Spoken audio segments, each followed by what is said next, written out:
and thanks for watching McQuilling TV. I'm Allison Emilio, and joining me today is Roger Marco, Managing Director of McQuilling Partners in Houston. Welcome, Roger. Thank you.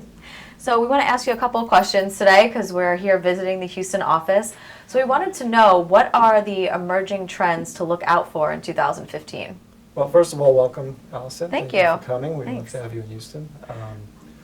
Well, one of the interesting things that we've been seeing over the last year, and we're seeing it develop more this year, is the long-haul crude that's leaving both the U.S. and the Caribbean. And that's been increasing pretty steadily over the last couple of years, but that seems to be accelerating now, and especially this year. Right. And what vessel classes would this affect the most? Well, when you say longer haul, usually you mean east, but a lot of the increase has been in Europe and South Africa, and some in the east as well. But the class that we're seeing increase the most, because the VLCCs have been staying pretty static from the side of demand, from the Caribbean and from the Gulf, the classes that we're seeing increase the most are the Aframaxes and the Suezmaxes, and I expect that trend will continue. Right. And do you mind telling our audience what your view is for 2015 and beyond? Yes, I do think that that's going to have a positive effect on rates.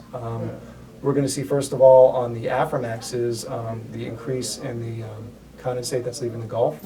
That's perfectly suited for Aframaxes stem-wise and also where it's going. A lot of that's going to Europe. But as the year develops, we're going to see more of that go east. So we could see that go on bigger ships. We could also see it go on smaller ships, on Panamaxes, if people want to take advantage of going through the canal, especially because you can get a good lift on a Panamax with condensate through the canal because it's so light.